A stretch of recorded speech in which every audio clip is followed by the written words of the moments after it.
Oh goodness. Do you guys and gals remember, or do you remember being a kid and you had to have Kraft cheese or Velveeta cheese, right? It was real cheese. It tastes good. And there was other cheese. Oh, it wasn't real, right? But it like tasted good, that American cheese. Then you would have maybe cheddar, all that other good stuff. You'd eat that too, right? If you were poor, does anybody remember Borden cheese? Borden with a cow, and it's like butter cheese. That was the nastiest shit ever. It was so fake. It was like fake cheese. You'd put it in the microwave. One thing I used to do when I was a kid, right? I used to make ham and cheese microwaved sandwiches because one, I didn't want to put them on a grill and put butter on it and make a grilled cheese sandwich. And two, when you grilled something or toasted something and the bread was crispy, it kind of could cut the top of your gums and stuff. You know what I mean? When you get that crispy crunch. And I was like, eh. And I didn't want like a traditional sandwich with mayonnaise or mustard or whatever, ham and cheese. So I learned to take them, put it on a piece of uh, paper towel, and about 25 seconds or 30 seconds, and about halfway through, 10, 15 seconds, flip it over so it didn't get mushy. And it would come out nice and warm. Cheese would be just super melted. Ham's nice and hot, but it wouldn't burn your mouth, and you'd eat it, and it was good. That's how I like. I'd eat those like all the time as a kid, and that was like my sustenance, being all poor. Well, anyways, where I'm going out with this is Borden. Borden cheese was the most disgusting cheese there ever was. Borden was fake cheese. And with Borden, I'd like to say I didn't vote for Borden. And if you voted for Borden, you should feel ashamed for yourself because you voted for some fake cheese. Borden is not good. So, anyways, if you get the joke, you get the joke. So, anyways, thanks for watching Common Sense Talks. I'm just here to go over some news. I want to talk about what's going on at the border crisis, immigration, and what the Florida and Texas governors have been doing, what the New York, Illinois, and Maryland governors have been doing, and some of the crossfire tweets and things that have been said. It's spicy. It's awesome. It's crazy. It's not necessarily awesome. It's scary. It's bad. But it's like, wow. Not necessarily, it's not awesome at all. But what I meant that is just like, it's like mind blowing, right? It's crazy. So, with that being said, let's jump right into it. Hey, Ray, thanks for jumping on tonight. And if we see anybody else, thanks for jumping on. And if you're watching this at a later time, I'm going to start off. I tend to sometimes go down rabbit holes, but I always will get pulled back to the main subject. And in life, to me, everything is interconnected and woven. It's like a big spider web. So it's very easy to be following a strand and then take the wrong path because there's so many of them. And everything is so interwoven and connected. And life is so much more complicated than just black and white. There's so many shades of gray. It's unbelievable. And so that's kind of how I see it. And if you get enough dots, basically, you start to see a picture, right? And so with with immigration, I'm going to start out by saying I'm cool with immigration. I'm cool with different races. I'm not racist. Me myself will talk about what I am. I'm part Native American and I'm mostly white. But my white is mixed between Scottish, Irish, I think German or Dutch, and something else. But those three: Scottish, Irish, Dutch, or something, and German. So three or four. Um, and if you know anything, the Irish were very mistreated. They were not privileged in any manner. Um, the Germans, on the other hand, were a lot of founders of America originally were German. America's first language was almost German, believe it or not. Little history right there. and I'm Native American, right? And I've got some Scottish and Irish, like I said, that it's just I'm a mix. So I'm not like I've got any ties. If I were to look like at my family's heritage, I can't say I'm, our family is from British or London or from wherever, from British, right? Our family's French, or your last name is something Chante, and you're French, but you're American, you speak like normal, but you know that your lineage is French, right? Most of your families always kind of stayed that way. Married a French lady, married another French guy, but they're all American, right? Just like you have uh, a lot of people that'll come here, right, from other countries, but then still marry their own kind. You get what I'm saying? So you'll get a lot of Hispanics come here, they marry other Hispanics. A lot of Asians come here, they marry other Asians. A lot of black people come here, marry other black people, like from Africa, Nigeria, stuff like that. You get a lot of Europeans or white people come here, marry the same kind, right? And back in the days, you got to understand that's especially how it was. People were just a lot of people were just not necessarily racist, but like in a sense, what we would call them, yeah. Because if you're a French, you didn't want to marry a Briton if you didn't have to. You'd rather marry a Frenchman, right? That's like how it was supposed to be. And then when people migrated to America, they were set into different like communities and groups. So there would be predominantly German area and then predominantly a French town. They're all American. They all speak English, right? Or they would throughout the coming years and development of the country. So where I'm getting at with this is is that shoot, sorry about that. I went on a tangent. See, but where I'm getting at with this is my lineage and how I'm basically a mixed mutt, and how America is a bunch of mixed mutts, and that's how a lot of us are. Is we're just multiple different races and stuff, but America, there's still a lot of purebred this or that or another, right? Or semi or really close to it, right? Most of the family's French, or most of the family's Hispanic, or most of the family's Chinese, but they've been in America for 120 years, right? Then you've got interracial marriages and all that stuff. But me, I'm a mutt, as far as I've got Native American in me, but you could just call me white in a sense, but I've never felt white or been treated that way. My skin colors never got me out of anything. And then when I'm ever next to like white people, I never look like them. I mean, look at my face, look at my hands. If I were to have shaved the cheeks, I have like, a certain look. I don't. I get asked if the other day I got asked if I was Middle Eastern. I've been asked actually if I was Middle Eastern like 3 times in like the last month or two by people from Europe, who they're like, "Oh, what are you? You are not white. Well, you speak English good. So what are you?" I've had a Russian guy. He just asked me 2 days ago. He said, "Are you Syrian? Are you Middle Eastern or something?" And I'm like, "No."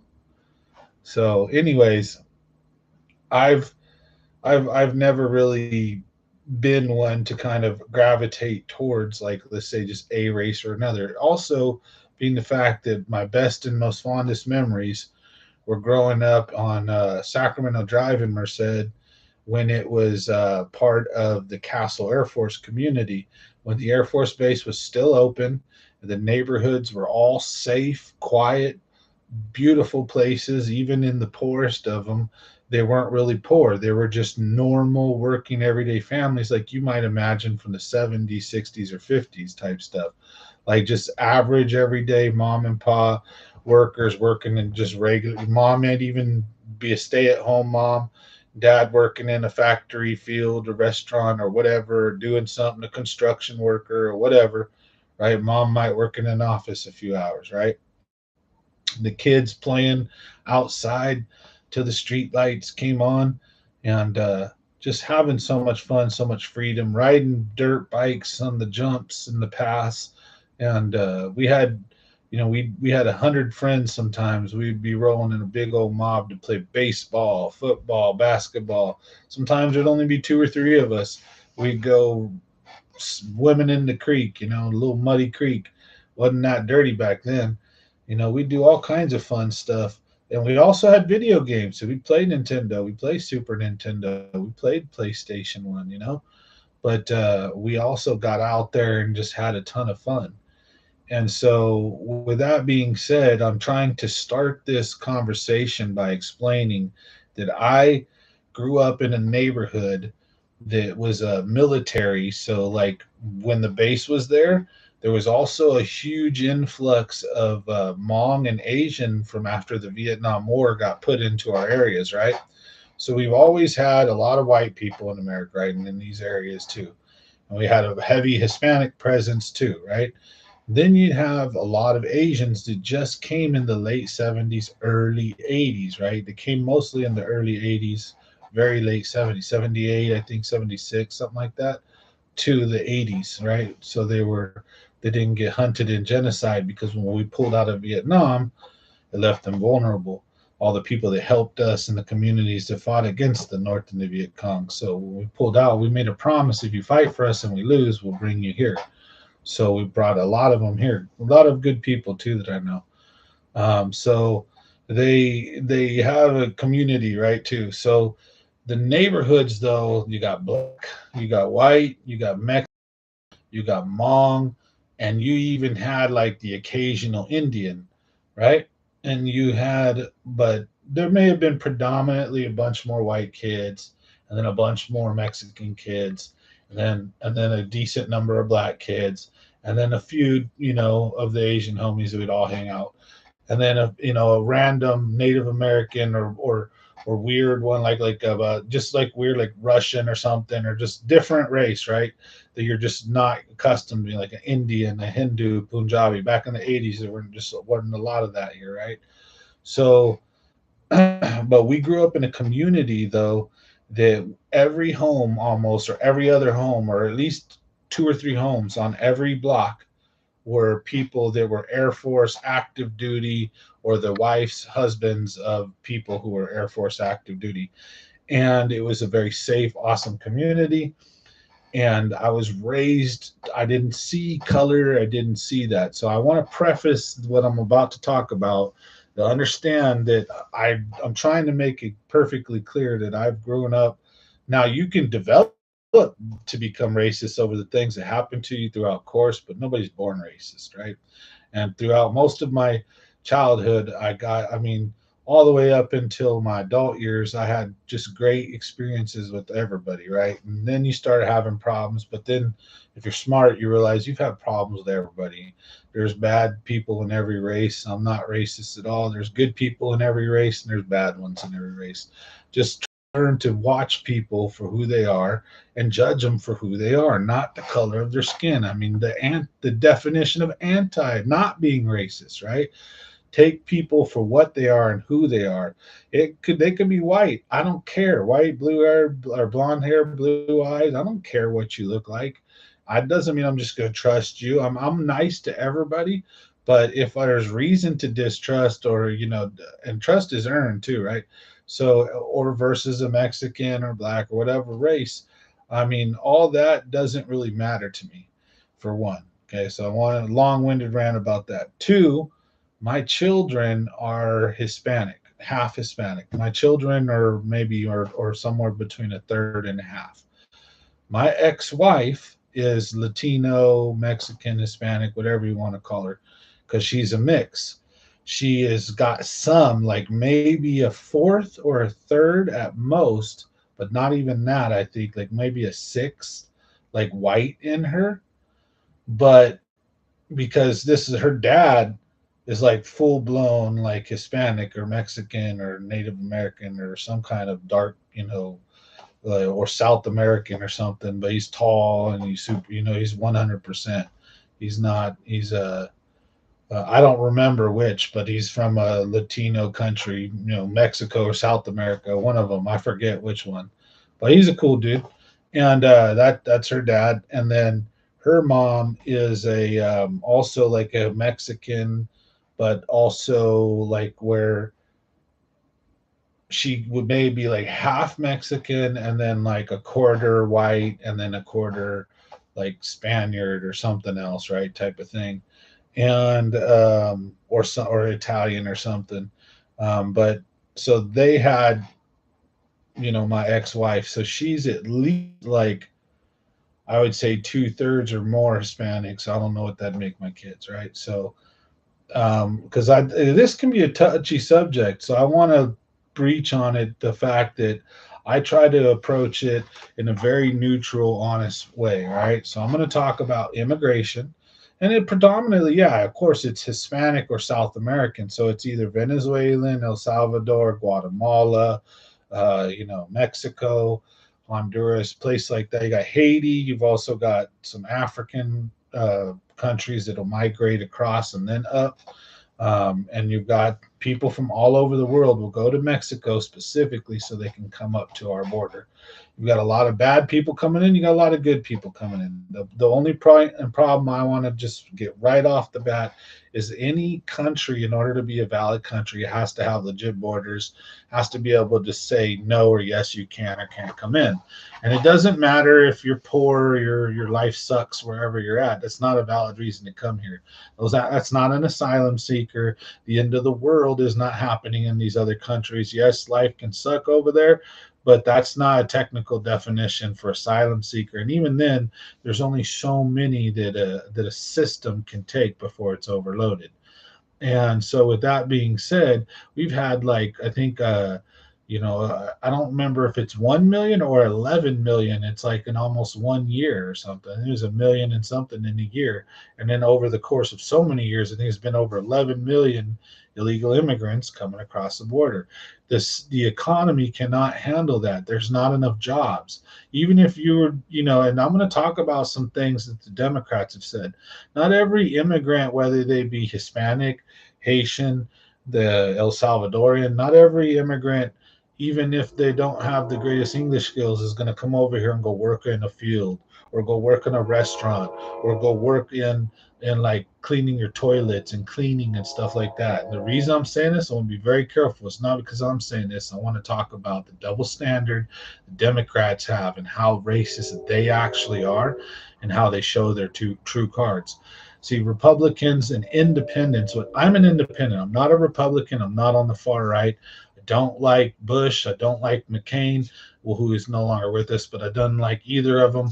I don't like his daughter. I hate nepotism. So just because you're someone's kid doesn't mean you should have got in. So I don't like McCain. I don't like his daughter. I don't like Big Bush. I don't like Little Bush. I don't like Big Bush because look up the movie with Tom Cruise flying in cocaine from Colombia for the CIA, all based on a real true story where our government was going to Colombia, picking up cocaine, bringing it across the border, and then putting it into poor neighborhoods as crack cocaine. And they manufactured and created the 80s crack epidemic between Reagan and Bush. And this is a known fact, unfortunately. It's one that we don't like, but it is true. And yes, Reagan was one of our best presidents, but he's been caught on the mic saying the N-word, and a lot of us maybe have at one point in our life. You got mad enough or got hurt, or if someone did you wrong. And I'm not excusing it, don't make it right.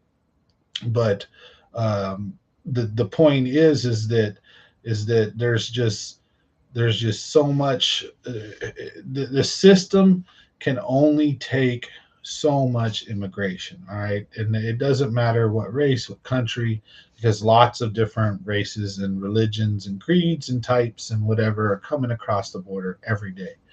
Our system cannot handle it. We don't have enough jobs, right? And what's happening is there's right now, when the Democrats won control of the presidency, Senate, stuff like that, and they can pass all these rules, basically told everybody open border, we're not going to hands off policy. The states have no power to deport. So the states can't deport immigrants when they come in legally, illegally, it doesn't matter. They commit crimes. All the states can do if they committed crime is punish them for the crime and hold them in a state prison for the determined sentence of said crime, right? But they cannot deport that person back to whatever country they came from. However, that doesn't mean they can't send them in other places in America, which is exactly what they're doing. So right now, we have a system that is wrong. I wish it could be fixed. We need to address it. We need to spend some time analyzing it, figuring out how we can help those who genuinely want to come in here, work hard, produce the American dream for themselves and their families, and be part of the American community and culture, not be negative, tear us down, have harm towards us, or just be here to leech off of us. Either way, but is willing to come be a productive part of society, we should welcome them with open arms regardless, but we can handle only so many. So what can our economy hold? What is our projected growth, or what are we looking at? Birth rates, all that good stuff of citizen, and what do we need? What can we let in before it hurts our economy and it hurts our country, right? And we let those good, honest, hardworking people in. Every year we do that. We make it a process. We speed it up. We make it quick. We make it easy. We make it cheap. That way you beat the cartel at their own job. Make it dirt cheap. Let them come in, because these are the people that will fight the hardest for America. If those are the genuine people that you're letting in, and you're not letting in cartels and leeches and people that just want to come here for like to be able to get some easy, cheap job working in a restaurant, bust some tips, live a good life in America when they were probably just not living that great in El Salvador or Mexico or Honduras or wherever they were at, instead of fixing their life down there. Yeah, I know it's not as great as it is up here, and everyone wants to come here, but again, the system can only handle so many. But if you want to, and if you're dedicated, and you are going to work hard, and you're willing to meet us halfway, so to speak, then I think the door should be wide open for you with open arms. That's first and foremost what I want to say about immigration. Now, second is we have a problem. It's an emergency, right? Look in the news, look anything up. I can bring all the receipts you want. We can boom, boom, pull different stories up. And that stuff I'm going to be working on in the future, being able to bounce between split screen and this, and actually bring up stories and show the proof while I'm talking about it. But in the meantime, it's kind of like a podcast in a sense. I'm just going to be going off explaining things, and then you guys let me know what you think in the comments below. And if you're new to the channel, thanks for watching. Smash that like button, hit the subscribe, share the video, let other people know what you think. But I want to make it, I want to make it perfectly clear. Like that's what I spent, I think, a good 30 minutes doing, is setting up this big old story to give you guys a decent explanation of a little bit about where I come from, about who I am, who my family is, and some things so that you know that I'm trying to present this in an actual unbiased form, and not trying to just be because like I said, I know a lot of good people who are here illegally, who are great people, and I don't want to deport them, but there is a fine line. How much can our system take? We need to stop the influx now, and we need to analyze what we got before we let any more in. Process what we have, kick out the bad, let in the good. Take care of business, and take care of America first before we start worrying about the world. And I don't care about race, just America, right? And so if you're here, you're here. I don't like amnesty, but I'm also akin to, I don't want to kick people out the country for a traffic ticket, or because they were scared of something. But if you haven't been breaking the law crazy, then I think you should be welcome here, especially if you're working and you got a job. I mean, more power to you then. But at the same time, for every one person who does come into America and gets a job, you just took an American's job. And how many people can we let in? How many jobs can you guys take before it hurts us and our children? And I'm not trying to be a douche about it. I'm just being honest. There's numbers, there's limits. Things aren't just infinite and stretchable and who knows and who cares. There's actual like science to this, like in a sense of, if you built a table out of wood with four legs and it's X amount thick of wood and it's built this way and it's used like this, and you can put so much pounds of whatever on it before you crush it or break it, right? But then once you put more than enough on there, science will dictate that wood will fail and the weight will overcome it and destroy it. And that's the same thing here. It's immutable. It's the truth. It is reality, you know, and we cannot take too much. So what's happening is the governors from Texas and Florida sending buses or planes of immigrants to places like Chicago, New York, Ohio, a couple other places, and also Martha's Vineyard. I want to talk to you about what this has caused and what it's made the Democrats do and how it's exposed a double standard of theirs and made them just show their obvious racism. So here's what happened. So one, when the Republican governor, I think it was Ron DeSantis, when he flew a set of immigrants to Martha's Vineyard, that was like the straw that broke the camel's back. That happened last, so we're gonna stop there. So we're gonna go there last. So we're gonna start with it started with Governor Abbott, I believe, in Texas being fed up. There's images of just hundreds of thousands, perhaps, or at least thousands, tens of thousands, or massive amount of illegal immigrants under bridges and roads and things in these border states, like massive communities of people just living in squalor and tents and crap and waiting to be processed or whatever, or to move out or go throughout. And Biden, throughout his first year or so of presidency, throughout the night, has been secretly loading immigrants up and then flying them out at like 1, 2, 3 in the morning to Republican red districts and unloading them quietly. Because his game plan is let them in, give them all the free stuff. They're going to remember who did it, Democrat, and they're going to vote Democrat. Yeah, they're illegal immigrants. How can they vote? Well, either one, when you give them amnesty, or two, when they have kids and the kids grow up. They're going to raise them like that. And then, boom.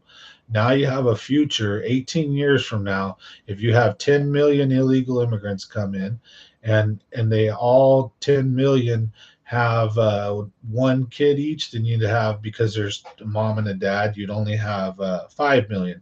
But if they had two kids each, then you're going to have an exact replacement rate. So if you had 10 million come in, then you have 10 million American citizens in 18 years.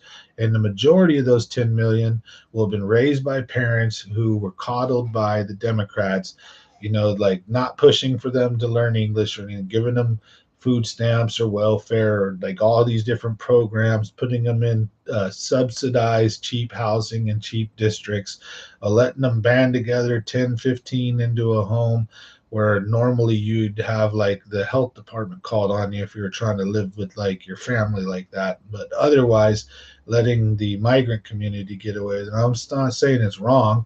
I live with 8 people in the house. I know exactly how it is. You got to take care of each other, but there's like limits, right? And so what happens is you stress the system, and what they're going for, in my opinion, is the long game. I honestly think this is Democrats' plan. They're actually going so far, almost socialist, that the average everyday American is like, what the hell is going on? They're raiding the former president that never happened in history. And after 4 years of hoaxes and fake news about him, whether you like him or not, you got to get to a point where you're like, this is just a little fishy. I mean, look, with Obama, love him or hate him, we had the Fast and Furious, and we had our own government giving the Mexican cartels machine guns that they used to kill our own and other people with. And how many innocent Mexicans were killed by our government's heavy machine guns that they gave to the cartel? According to them, they had to give them to the cartel to track the cartel. What kind of dumb shit is that? Like, oh my God, you have to be stupid retard to believe anything damn near that our government says at this point. Now, again, I'm not trying to spout conspiracy theories or anything. I'm just spouting what I consider to be obvious flaws in what's going on right now. And with the immigration thing, they, like I said, are trying to bring in as many people as they can and then set them up so that down the road, with either amnesty and or just patience in 18 years, you have a massive voter block of people that will predominantly vote for you unless you screw them super, super, super bad. But the thing is the Democrats have been screwing the average person so badly that most people are finally waking up to it.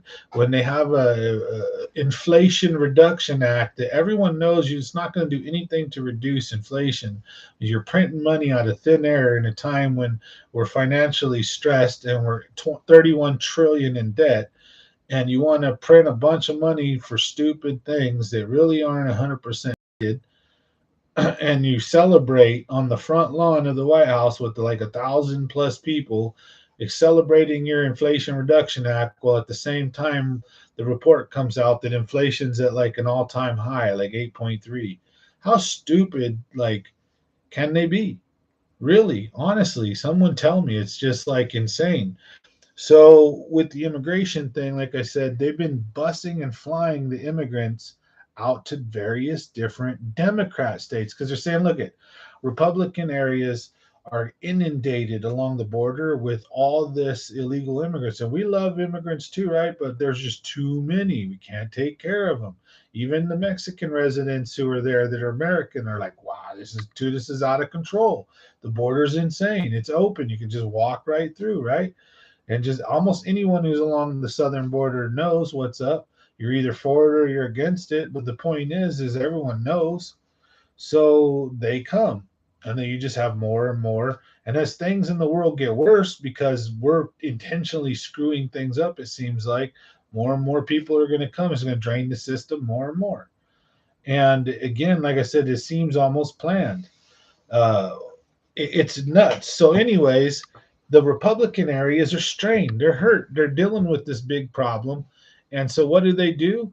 The Democrat areas, they have immigrants there that work in the kitchens, that do all this and that, but they don't have like a bunch of immigrants. They don't have fields to work. They don't have, so they don't need like a million. They need maybe so many thousand, right? But they got those already.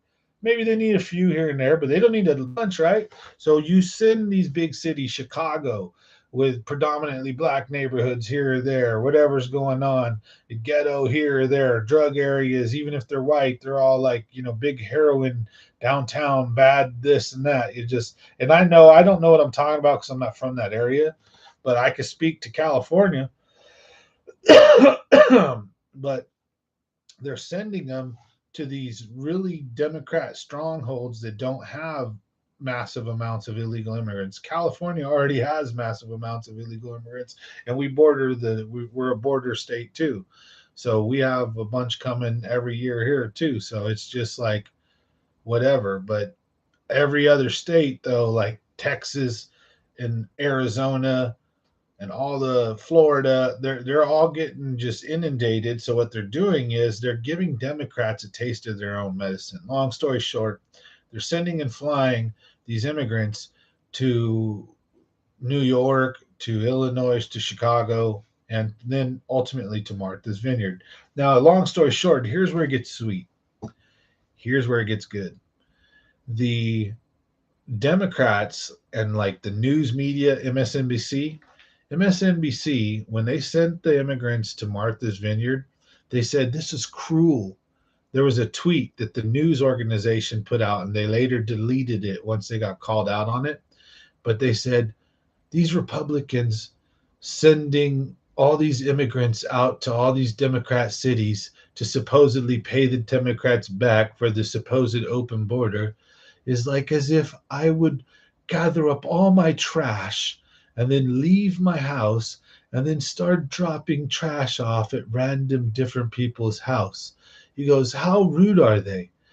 And it's like you basically just compared all these illegal immigrants to trash. Like you said, they're trash. Like they're Republicans trash. Like they're just trash to them. Or they're trash to you too. They're just trash, right? And the Republicans are taking the trash and dumping it on the Democrats. How dare they?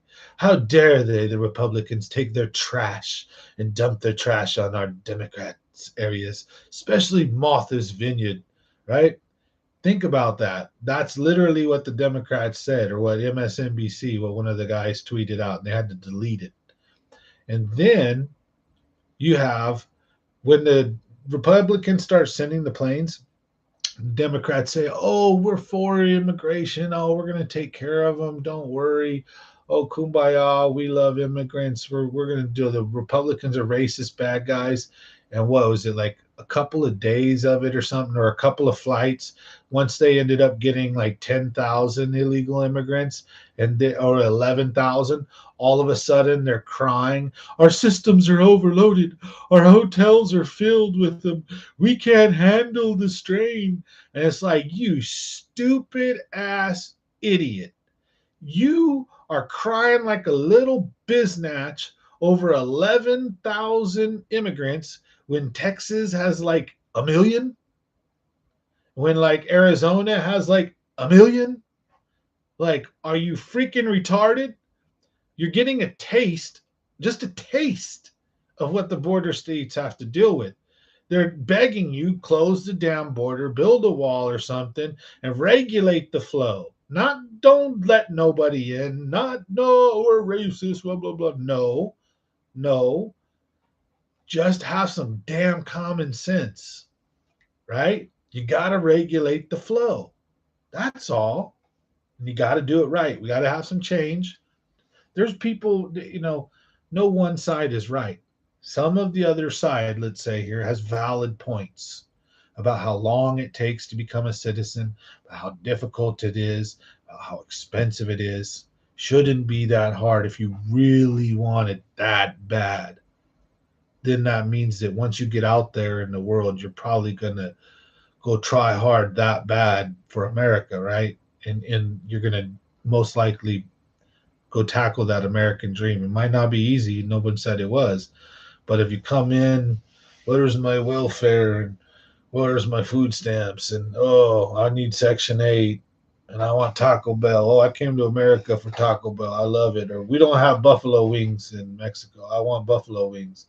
Oh, I miss it. And I heard the border was open, so I came, yada yada. There's damn near there are videos of people saying stuff like that. It's so crazy. There's video of one illegal immigrant saying they literally came because they loved the American food and all this stuff, and it's just like, why not come? And they're like, so here I am, and it was crazy. So, anyways, they've been doing is shipping them back. So here's what's been happening now that the Democrat cities are getting a couple thousand only, they're flipping out, losing their mind, and now they're calling the National Guard in to come and remove the immigrants from those cities and ship them back to the Republican areas. So that's basically saying like this. Check this out. Prove me wrong. That's like saying we have an open border. We're Democrats. Look, we have a closed border. It's secure. But, hey, everybody come on in. That's basically what's going on with them, right? And here come millions and millions of immigrants are flooding into the country, right? And then the Democrats are like, well, isn't that nice? These immigrants coming here for the American dream. Those bad old racist Republicans don't want to let them in. Oh, shame on them. And then the Republicans are down there like overloaded, like, oh shit, goddamn. Or the southern states, whether they're Democrat or Republican, too many, 10 million here, 2 million there type stuff. Like, or 20,000 here in this city, 10,000 in this city, 100,000 over here. And you're complaining about 11,000 and you're in New York, right? Oh my God. And so here's what happens though. So they say, come one, come all. We're Democrats. We love everybody. Come, come. Just not to our state. No, no, no. What do you mean? You're shipping all those illegal immigrants to Chicago? You're shipping all those illegal immigrants to New York? You're shipping all those illegal immigrants to Ohio? To Democrat areas? No. How dare you? You are racist. Oh, we're going to take care of those immigrants. We love immigrants, right? So the first busload comes in, put them in hotels, right? Now, fast forward a couple of months, immigrant, but hotels start filling up. Ah, we can't handle this. Oh, you racist Republicans, why are you doing this? You're using them like pawns. You're mistreating them. You're kidnapping them and sending them here. We can't take it. We don't have the infrastructure. Ooh. So what do? Help, help, help. National Guard, Army, come get these immigrants out of here. And then the Army, National Guard's coming in, snatching up the immigrants, taking them. Here you go, back to the Republicans, where they're already having a gang of like, come on, think about it, think about it. So they're literally the Democrats, all these big New York's mayor, Democrat Mayor Adams, uh, what was it, Bowser? You had all these big Democrat cities where they're shipping all the immigrants to them. They acted high and mighty at first, right? Now they're complaining, calling the Republicans racist, right? But then what are they doing? Then they're taking the immigrants and they're literally booting them back out. Like, we don't want you.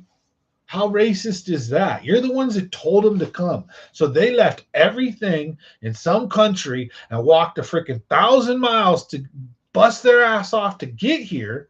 They get here, right?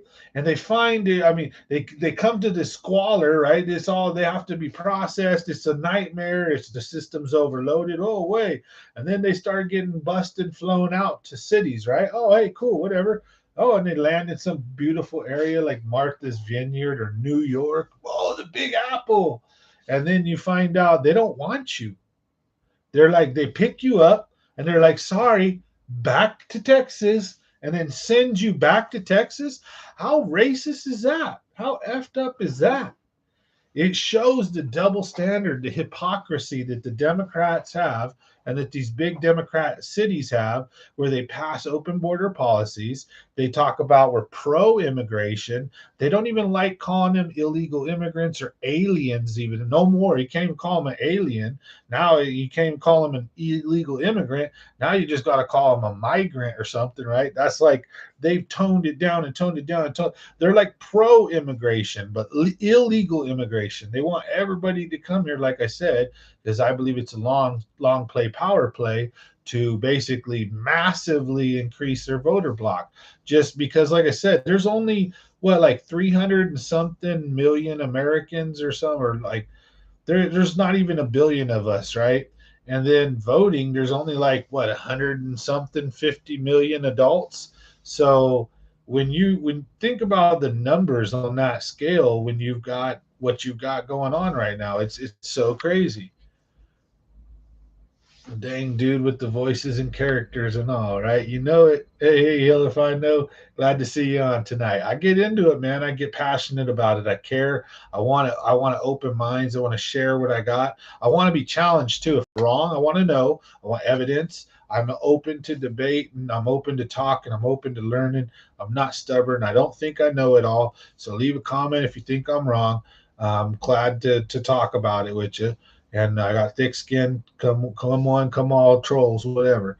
But the thing is that like these Democrats are turning around and they're basically, so everyone knows they're the party of, hey, we we'll give you free shit, and we believe everybody should have this and that.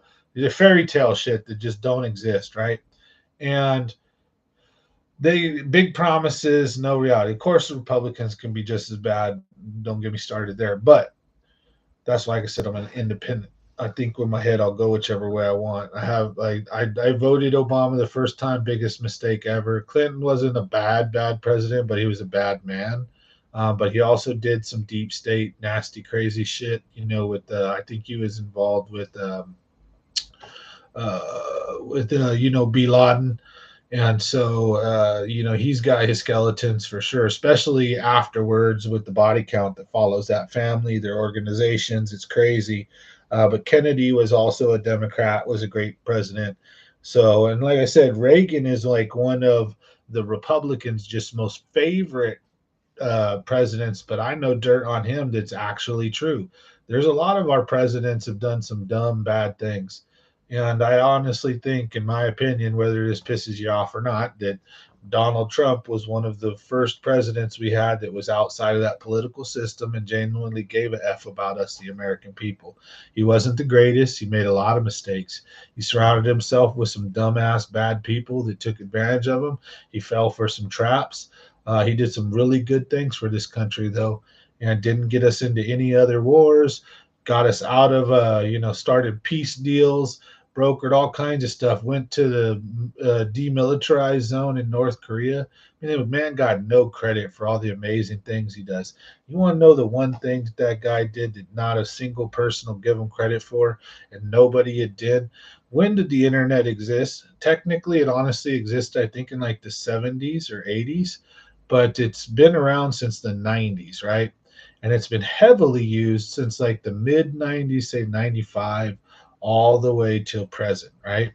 And it's just gotten bigger and bigger and bigger. Of course, the early 2000s were the wild, wild west. It was big. There was all kinds of stuff available, and it was getting pretty usable. It wasn't like dial-up crap in the 90s.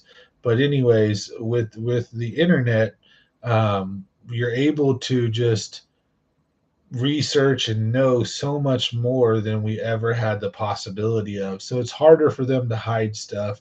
It's harder for them to control us, right? But the internet's been around for a long time. And I want to say that President Clinton had a chance, didn't do it. President Bush had a chance, didn't do it. President Obama had a chance, didn't do it. And I want to say, so we had Clinton, right? Then we had George W. Bush even could have technically probably done it, or H or whatever, the old man. And you had Clinton, then you had Obama for 2 terms, 8 years under Obama. If you like Obama, explain this one to me. 8 freaking years under that man. You know how many little girls and women were traded on Craigslist and on my red book and my pink book and my brown book and stuff like that?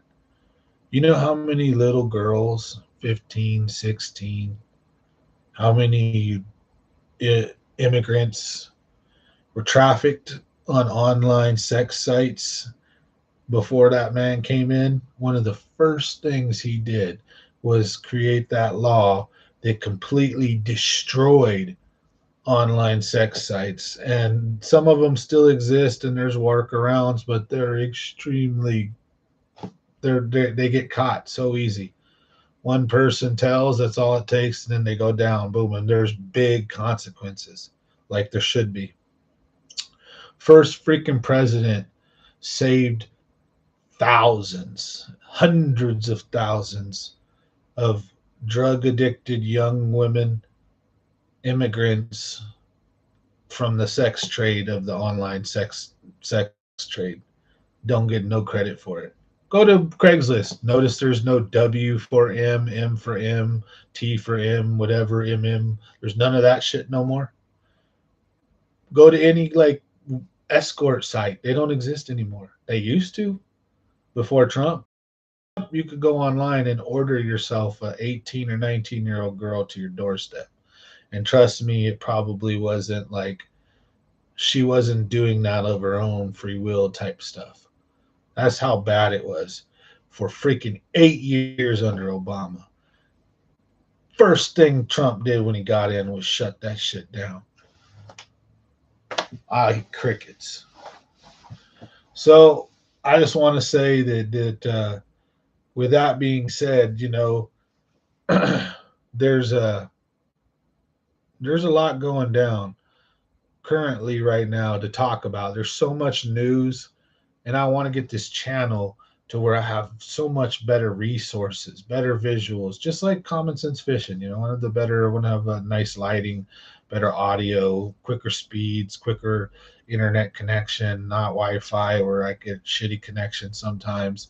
And if I move my arms around, the screen might become glitchy from the webcam, stuff like that. So Plus, like I said, having more receipts, being able to do some better graphics and presentable a little bit more, I do say, because I did get off work. I do heating and air conditioning, own my own business.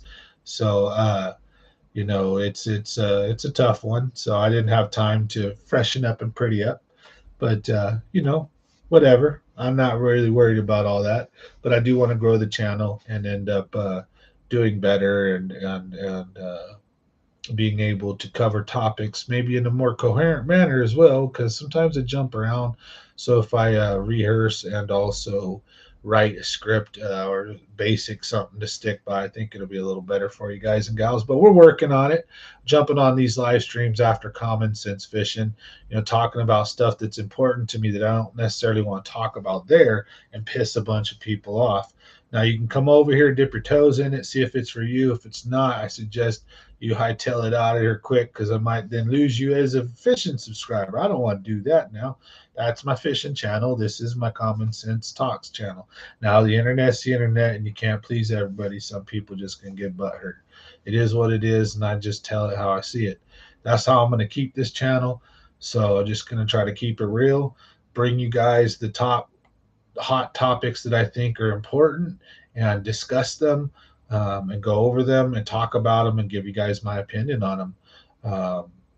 So like I said, in closing here, with the illegal immigration stuff, I wish that it was done better. We need to fix the system, but it's broken. We're under big problems right now. The Democrats have been sending the Republicans have been sending immigrants to Democrat strongholds and cities, and the Democrats have flip flopped like fish. They first said, it's okay, we'll take these in and we'll show you ugly, big, bad Republicans how it's done, and we'll welcome them in with loving arms. But once they had enough of them, they started to say, hey, wait a minute, there's too many, and then more and more. And now they're screaming, they're saying that you're using these people as pawns, you're using them as political stunt, blah, blah. You're doing all this crap. When those places are complaining when they have 10, 15,000 illegal immigrants, but yet the places that are sending them have 250,000, 400,000 illegal immigrants and cannot house them all. And yet they're suffering because, see, the states cannot enact border security. The states cannot deport. So the states can arrest if you break the law. They can put you in the state jail, but not for being there illegally. That's not a crime they can get you for. That has to be ICE, and it has to be done a certain way. So these states have no power. Once you walk through, they're screwed. Their hands are tied pretty much. The feds have to deal with you, right? So in the meantime, you just spread throughout the United States as you want as an immigrant waiting, or illegal immigrant, or in processing, asylum, it doesn't matter. But then you pretty much go wherever, right? Yeah, and what's happening is the Republicans are sending these immigrants to Democrat areas, and these Democrat areas voted for these policies. They're the ones that said, hey, we don't want to build a wall. It's racist to build a wall. Hey, we should let everybody in. It's racist not to let everybody in. And now that everybody's coming in and there's no wall and there's no security, well, the southern states are getting overrun. And then what's happening is the southern states are sharing that burden with some of their fellow Democrat states, and the Democrat states don't like it immediately, cry foul, and throw a big tantrum. And then, like I said, they flip flop like a fish, and they tried to school the Republicans, say, we're going to show you and take care of them. But then after just so many, they started flipping the script and saying, we can't handle this. It's too much overload. You're racist. You're bad. And it's like, well, what do you think we're dealing with? And so they're shipping the immigrants back now. So how racist is that? And then those on the Democrat side have likened the immigrants to trash and said the Republicans are basically dropping their trash off at Democrat cities. So they're basically calling these bus loads and flight loads of immigrants trash. That's what they're doing. And nobody's calling them out. I mean, it's just like, it's insane. I'm sure there's some people like Tim Pool, stuff like that. I watch him, great guy. That's where, I was watching before this, and a lot of this is not plagiarized from there, but just based or built upon from that and my own perceptions of immigration and what's going on over the course of the last 20, 30 years, or even longer, the last 100, 200 years. Because we've always been a nation of immigrants, but usually European immigrants. And then when they started coming from other areas, great. But there's still always, once we hit a certain point in like the 50s or 60s, there became a point where our towns, our systems, our economies that we had created with the trains and the and the skyscrapers and all this infrastructure that we had built and the highways and the roads and all the different races that worked together to do it and create it and all the success that we had built, we only had then so much need for excess. Now at that point, every American had a job, life was good, so we didn't have a ton of immigration then. Now, now there's a lot of immigration, but there's a lot of workers and only so much work, right? And then immigrant may do something for $10 a year would want to do for $25.